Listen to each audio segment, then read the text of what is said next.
మెదక్ జిల్లా రామాయంపేట పట్టణంలో మహంకాళి మాత దేవాలయంలో శనివారం అభివృద్ధి కమిటీ ఏర్పాటు చేశారు. ప్రజలు, వ్యాపారస్తులు, కుల సంఘాలు, అన్ని రాజకీయ పార్టీల నాయకులు హాజరయ్యారు.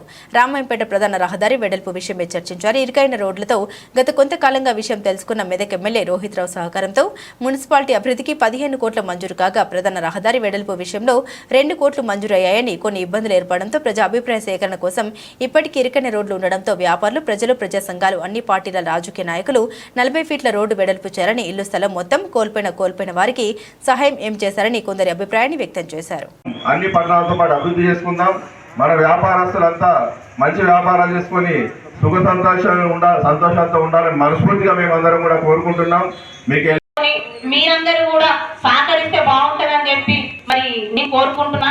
మరి మనకు వచ్చేసరికి నియోజకవర్గం రావాలి కాబట్టి మరి రేపు కోర్టు వస్తాయి, మరి అన్ని కూడా వస్తాయి కాబట్టి ఆర్డీఓ ఆఫీస్కి అన్ని వస్తాయి కాబట్టి జనాలు రావాలంటే మన వ్యాపారాలు బాగా జరగాలి, వ్యాపారాలు జరగాలంటే అభివృద్ధి జరగాలి కాబట్టి ఈ రోడ్డుకి కూడా మీరు పూర్తిగా సహకరించాలని చెప్పి నేను వేడుకుంటున్నాను. మీ అందరికీ కూడా మరొకసారి ధన్యవాదాలు తెలియజేస్తున్నాను. నమస్కారాలు తెలియజేస్తూ మరొకసారి మేము సమావేశం ఏర్పాటు చేస్తాం అనుకున్నప్పుడే ఇవన్నీ ఘర్షణలు అవుతాయని తెలుసు. మేము ఊహించేది చాలా ఎక్కువ ఘర్షణలు అవుతాయి.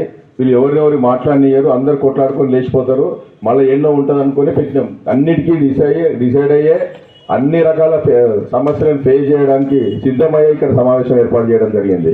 కానీ అదృష్టవశాత్తు పట్టణ వ్యాపార వర్గాలు కానీ, యువకులు కానీ అందరూ సహకరించి, అన్ని రాజకీయ పార్టీల నాయకులు కూడా సహకరించారు. వాళ్ళ అభిప్రాయాలు మాత్రమే తెలిపినారు. ఒకరిద్దరు గట్టిగా మాట్లాడితే అగ్రెసివ్ అనుకొని కొట్ల ఘర్షణ పడ్డారు తప్పితే ఇక్కడ ప్రశాంతంగా జరిగిపోయినందుకు అందరికీ మరొకసారి ప్రత్యేకంగా కృతజ్ఞతలు, నమస్కారం, అభినందనలు తెలియజేస్తూ ఖచ్చితంగా పట్టణ అభివృద్ధికి మేము కంకణం కట్టుకునే ముందుకు రావడం జరిగింది. ఇందులో ఎంపీ గారు కూడా పూర్తిగా మనకు సహకరిస్తారు. ఎందుకంటే మన పట్టణ సమస్యల మీద, ఈ మెదక్ నియోజకవర్గ సమస్యల మీద కలెక్టర్ గారు వద్ద రివ్యూ మీటింగ్ ఏర్పాటు చేసినప్పుడు ఎమ్మెల్యే గారితో పాటు ఎంపీ గారు కూడా రావడం జరిగింది. అక్కడ జేసీ గారు, కలెక్టర్ గారు, ఎంపీ గారు, ఎమ్మెల్యే గారు, నేనే ఉన్నాము, 5 ఉన్నాం ఆ రోజు రామాయంపేట పట్టణానికి సంబంధించిన అన్ని రకాల సమస్యల మీద సుదీర్ఘంగా కలెక్టర్ గారితో 2 గంటలు మాట్లాడడం జరిగింది. ప్రతి సమస్య మీద వార్డుల మోర్ల నుంచి మొదలుపెట్టి నియోజకవర్గం వరకు, ఆర్డీఓ ఆఫీస్ వరకు. ఆర్డీఓ ఆఫీసు కూడా ఉట్టి లెటర్ మాత్రమే ఇవ్వడం జరిగింది. దానికి గజెట్ లేదు, జీవో లేదు, ఆర్డీఓ ఆఫీస్ లేదు. ఇక్కడ మెదక్లో మెడికల్ కాలేజీకి ఎట్లయితే జీవో ఇచ్చిర్రో ఇక్కడ ఆర్డీఓ ఆఫీస్కి అట్లయితే జీవో ఇవ్వడం జరిగింది. అంటే ఆ జీవో ఉట్టే చెత్త బుట్ట దాకా అయింది. ఇప్పుడు ఎమ్మెల్యే గారు, కలెక్టర్ గారు అడిగితే ఏం చెప్పిందంటే, మీరు మళ్ళీ కొత్తగా ప్రాసెస్ చేయాలి, మీరు ముఖ్యమంత్రి గారిని కలిసి కొత్తగా గెజిట్ వేయించుకుంటేనే రెవెన్యూ డివిజన్ ఉంటుంది, లేకుంటే రెవెన్యూ డివిజన్ లేదని చెప్పడం జరిగింది కలెక్టర్ గారు స్పష్టంగా. ఎమ్మెల్యే గారు నేను పూర్తిగా సీఎం గారితో మాట్లాడి పూర్తి స్థాయిలో ఆర్డీఓ స్టాఫ్ని ఇప్పిస్తా అని చెప్పడం జరిగింది. అదేవిధంగా పట్టణ సమస్యల విషయంలోకి వస్తే పట్టణానికి నిధులు ఇప్పించడానికి ఎంపీ గారు సహకారం తీసుకొని అమృత్ ట్యాంకులు కూడా 2 చేయించుకోవడం జరిగింది. వాస్తవంగా మెదక్లో వచ్చిన 4, అందులో నుండి 2 రామాయంపేట తీసుకోవడం జరిగింది. ఎంపీడీఓ ఆఫీస్లో 1 ట్యాంకు, ఎంఆర్ఓ ఆఫీస్లో 1 ట్యాంకు, 5 లక్షల లీటర్లు. అంటే ఇప్పుడు ఉన్న రామాయంపేటలో ఉన్న అన్ని వాటర్ ట్యాంకులు కూడా ఇప్పుడు కట్టే 1 ట్యాంక్ అంతా కాదు. దానికి డెవలప్ రాబోయే ముందు తరాల దృష్టిలో పెట్టుకొని 30 సంవత్సరాలకు అప్పటి జనాభా దృష్టిలో పెట్టుకొని వాటర్ ట్యాంక్ ఏర్పాటు చేయడం జరుగుతుంది. అదేవిధంగా రోడ్ల విషయంలో అన్ని రోడ్లు మట్టి రోడ్లే మిగిలిపోయిన మనకు ఉన్న సీసీ రోడ్లు కూడా కొలాప్స్ అయిపోయి మట్టి రోడ్లుగానే జమైనాయి. కాబట్టి ప్రతి రోడ్డు, ప్రతి పట్టణంలోని ప్రతి రోడ్లో కూడా సీసీ రోడ్డు, డ్రైనేజీలో వీలైతే అండర్ డ్రైనేజ్ లేకుంటే ఓపెన్ డ్రైనేజ్ ఇచ్చుకుంటూ సీసీ రోడ్డు నిర్మించడానికి పూర్తి స్థాయిలో కార్యక్రమం తీసుకోవడం జరిగింది ఎమ్మెల్యే గారు. ఖచ్చితంగా ప్రతి వార్డు కూడా టెండర్ అవుతున్నాయి. దాదాపు 80% టెండర్లు కూడా ఇప్పుడు టెండర్ ప్రాసెస్లో కూడా ఇప్పుడు ఇంచుమించు 5-10 కోట్ల వరకు ఉంది. మిగతా వరకు కొన్ని టెండర్ అయిపోయినాయి, కాంట్రాక్టులు రెడీ కూడా పనిచేయడానికి. కాబట్టి మనమందరం కొద్దిగా పెద్ద మనసు చేసుకొని సహకరించవలసిన అవసరం ఉంది. ఎవరి దగ్గర ఒకటి మైండ్లోకి తీసేసుకోవాల్సిన అవసరం ఉంది. ఎవరి దగ్గర బలవంతంగా గుంజుకోనో బెదిరించో తీసుకునే ఆలోచన మాకు కానీ ఇక్కడ ఉన్న నాయకులకు కానీ ఎవరికి లేదు. మీరందరూ సహకరిస్తేనే ముందుకు పోతాము. సహకరించకపోతే 1కి 10 సార్లు నచ్చ చెప్తాము. ప్రతిదీ కొలిపిద్దాము. మీ సమక్షంలోనే మీరే సెంటర్ లైన్ మార్క్ చేసుకోండి. మీరు సెంటర్ లైన్ నుంచి ఎవరికి అక్కడి వాళ్ళకి నష్టం, 2 సైడ్లు ఉన్న వాళ్ళు లెఫ్ట్ రైట్ ఇద్దరికి కూడా సమాన నష్టం జరిగేటట్టే సాధ్యమైనంత వరకు పట్టణంలో తక్కువ నష్టం చేస్తే మన ప్రజలకు లాభమయ్యే పనులే చేద్దామనే ఉద్దేశంతో ఇక్కడ ఎమ్మెల్యే గారి తరఫున కానీ మేము ఉన్నాము. అదేవిధంగా ఎంపీ గారు కూడా మనం సహకరిస్తున్నారు. కాబట్టి మైండ్లలో ఎవరికన్నా రాజకీయాలు ఉంటే తీసేయండి, అవసరం లేదు. మనం పూర్తిగా పట్టణ అభివృద్ధి కోసమే పనిచేయడానికి సిద్ధంగా ఉన్నాము. రోడ్డుకు దయచేసి సంతోష్ రెడ్డి కూడా అందరు పెద్ద మనసు చేసుకొని కొంతమంది వ్యాపారస్థ సోదరులు ఒప్పించి తానే ముందు మార్కింగ్ చేయించి నడవవలసిందిగా కోరుతున్నాం. ఎందుకంటే అక్కడ జరిగే సమస్యలు అన్ని మనకు తెలుసు. కోర్టుకు పోతే అయ్యేదేం లేదు, అయిపోతుండొచ్చు కొంతవరకే. మాస్టర్ ప్లాన్ అప్రూవ్ అవ్వాలంటే ఇంకో 6 నెలలు పడుతుంది. అప్పటి వరకు 6 నెలలు వర్క్ పెండింగ్ ఉంటుంది. అప్పటి వరకు ఈ ఫండ్స్ ల్యాప్స్ అయిపోతాయి. అందుకే మనం అందరినీ ఒప్పియాలనే ఉద్దేశంతో 1కి 3 సార్లు మీటింగ్లు పెడదాము. నచ్చజెప్పి వాళ్ళతో స్వయంగా వాళ్ళు నొప్పించి వాళ్ళు నిలబెట్టే అదేమన్నా రోడ్లోకి వస్తే కొంత తొలగించి పని స్టార్ట్ చేద్దామనే ఉద్దేశంతోనే మీటింగ్ ఏర్పాటు చేయడం జరిగింది తప్పితే ఎవరినో బెదిరించో బుదిగించో తీసుకోవడానికి కాదు. దయచేసి మైండ్లో ఏదైనా తీసేయండి. మీకు మేము పూర్తి స్థాయిలో ఎమ్మెల్యే గారు కానీ హనుమంతన్న కానీ మేము కానీ అందరం సహకరించడానికి సిద్ధంగా ఉన్నాం. ఎంపీ గారి దృష్టికి కూడా తీసుకెళ్తాం. సెంట్రల్ గవర్నమెంట్ ద్వారా మన ఫండ్స్ వచ్చేవి ఉంటే అక్కడ నష్టపోయిన వాళ్ళకి ఇప్పిద్దాం. పర్మిషన్ల విషయంలో జీవోనే ఉందని సంతోష్ చెప్తున్నారు. కానీ 40 ఫీట్లు వదిలిపెడితేనే ఆ జీవో ఇంప్లిమెంట్ అవుతుంది. ఇంప్లిమెంట్ అయితే నీకు పైన ఫ్లోర్లు వేసుకోవడానికి పర్మిషన్ ఇస్తారు. ఎక్స్ట్రా 2 ఫ్లోర్లు కానీ 1 ఫ్లోర్ కానీ 2 ఫ్లోర్ కానీ వేసుకోవడానికి పర్మిషన్ ఇస్తారు. ఆ మున్సిపల్ జీవో ప్రకారం అంటే మనకి ఇప్పుడు 2 ఫ్లోర్లు ఇచ్చే ఉంటే వాళ్ళు 3 ఫ్లోర్లు 4 ఫ్లోర్లు ఇస్తారు పర్మిషన్ రోడ్డు వదిలిపెట్టినందుకు. అది కూడా దృష్టిలో పెట్టుకుని నీకు ఎటువంటి లాభం అయ్యేది ఉన్నా మా స్థాయిలో కానీ ఎమ్మెల్యే స్థాయిలో కానీ పూర్తిగా మీకు సహకరించడానికి మేము సిద్ధంగా ఉన్నాము. మా దృష్టికి తీసుకురండి. ఎవరి దృష్టికి తీసుకొచ్చినా మీ సమస్యలు పరిష్కరించడానికి ఎమ్మెల్యే ద్వారా ఏం లాభం అయ్యేది ఉన్నా మీకు లాభం చేయించడానికి, ఎంపీ గారి ద్వారా లాభం అంటే మేమందరం కూడా వస్తాం. ఎంపీ గారి ద్వారా లాభం చేయించడానికి వ్యాపారస్తులకు కానీ ఈ మస్జిద్ కమిటీ వాళ్ళకి కానీ ఆ చర్చి కమిటీ వాళ్ళకి కానీ అందరికీ మేము సహకరిస్తాం. దయచేసి మీరందరూ కూడా మాకు సహకరించాల్సిందిగా పదే విజ్ఞప్తి చేస్తూ పట్టణ అభివృద్ధికి మీరు అందరూ సహకరించండి. మీతో మేము కలిసి వస్తాం. మనం అందరం ఒకటే. ఇక్కడ రాజకీయాలు లేవు. మన పట్టణంలో మన తరం తర్వాత రేపు యువతరం రాబోతుంది. వాళ్లకు మనం కనీస సౌకర్యాలు లేకుంటే అద్మాన పరిస్థితుల్లో ఉంటారు. ఇంకా 50 ఏళ్ళలో కూడా ఈ ఊరిని డెవలప్ చేయలేరు. అదేవిధంగా ఖచ్చితంగా రెవెన్యూ డివిజన్ వస్తేనే నియోజకవర్గం అవుతుంది, లేకుంటే నియోజకవర్గం కూడా కాదు.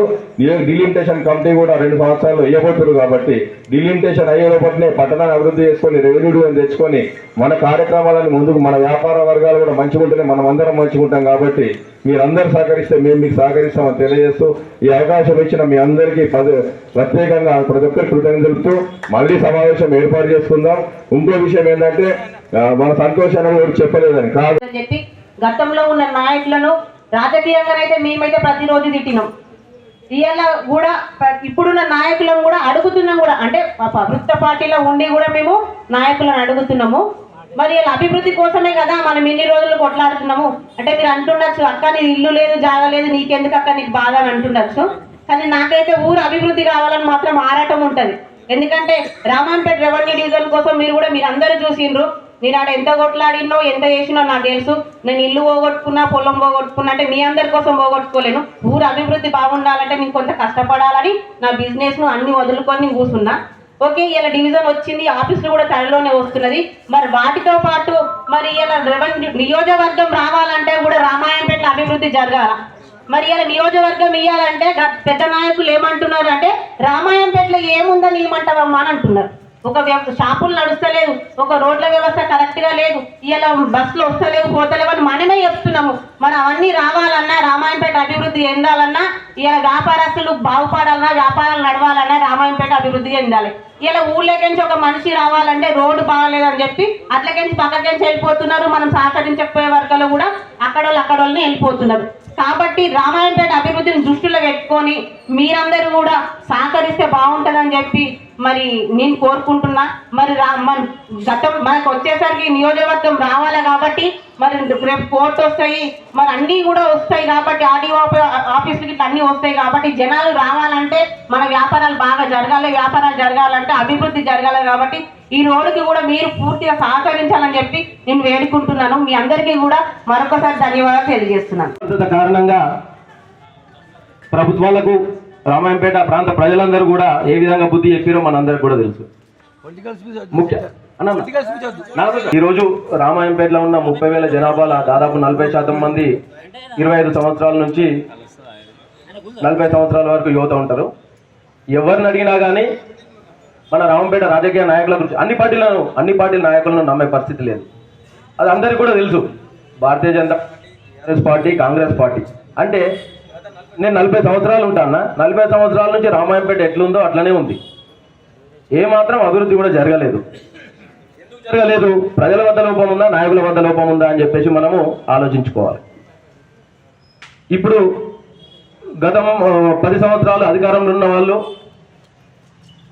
ఈ రోడ్డు వేస్తామని 2018లో చెప్పినట్టు నాకు తెలుసు. కానీ ఇంతవరకు కూడా మనకు ఆ రోడ్డు పని అనేది జరగలేదు. అదేవిధంగా ఇప్పుడు దాదాపు ఎస్సీ కాలనీ 6వ వార్డు, 8వ వార్డు, 9వ వార్డు, 12వ వార్డు దాదాపు 10,000 జనాభా ఉంటుంది. 10,000 జనాభా ఉంటుంది. ఆ 10,000 జనాభా అందరూ కూడా ఈ రోడ్డు నుంచే వస్తుంటారు. మంచి చెడు బోనాలు, గణపతులు, వినాయక చవితి, శ్రీరామనవమి, అదేవిధంగా శ్మశాన వాటికకు తీసుకుపోవాలన్నా కానీ అందరూ కూడా ఇక్కడ ప్రధానంగా ఈ రహదారిని అందరూ కూడా వినియోగిస్తుంటారు. కానీ ఈరోజు చాలా మంది కూడా అక్కడి నుంచి సీతాగుడి నుంచి బండ్ల మీద ఈ నుంచి నడిచే పరిస్థితి లేదు. రోడ్డు మంచిగా లేదు. గతంలో వాళ్ళు ఒక ట్రాక్టర్ మట్టి కూడా వేయలేదు. సలాకలన్నీ తేలినాయి. పొట్టి శ్రీరాములు స్టాచ్యూ దగ్గర చూస్తే సలాకలన్నీ కూడా తేలినాయి. ఎవరిని ఉద్దేశించి అంటలేరన్న పరిస్థితి.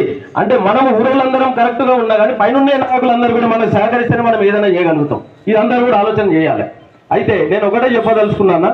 ఇప్పుడు నేను నిన్న చూసినా 8వ వార్డు నుంచి 26 ఇండ్లు పోతున్నాయి, 12వ వార్డు నుంచి 22 ఇండ్లు పోతున్నాయి, ఎస్సీ కాలనీ నుంచి దాదాపు 30 ఇండ్లు ఉన్నాయి, 78 ఇండ్లు అవుతున్నాయి. ఇప్పుడు మైనార్టీ సోదరులు చెప్పినట్టుగా 40 ఇండ్లు ఉన్నాయి. ఇప్పుడు మనకు గత ప్రభుత్వం 56 ఇండ్లు చెప్పారు. ఇప్పుడు ఇక్కడ చూస్తే మాత్రము దాదాపు 118 ఇండ్లు అవుతున్నాయి. అంటే నేను చూసిందన్న ఎక్కువ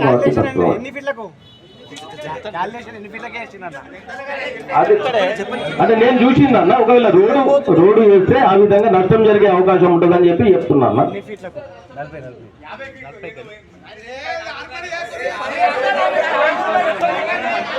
ముఖ్యంగా అన్న నా అభిప్రాయం నేను చెప్తున్నా. నేను 50 ఫీట్లని ఎక్కడ కూడా చెప్పండి. నేను ఏం చెప్పలేదు. 50 ఫీట్లని ప్రస్తావన తెలియదు. 50 ఫీట్లని ప్రస్తావన తెలియదు అన్న.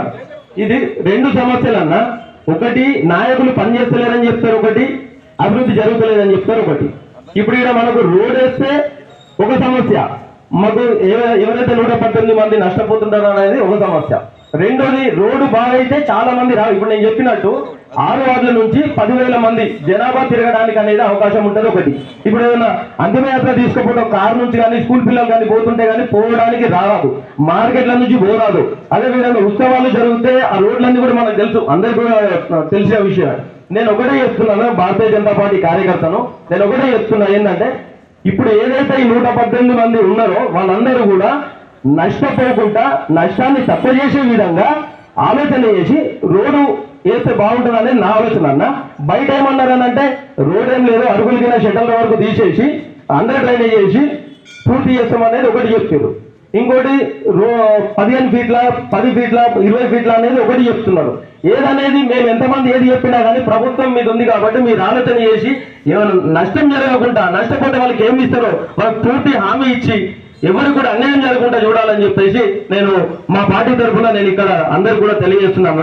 రామాయంపేట అభివృద్ధికి మా పార్టీ ఎప్పుడు కూడా సహకరిస్తుందని చెప్పేసి ఈ సందర్భంగా తెలియజేస్తున్నా. భారత్ మాతాకి జై.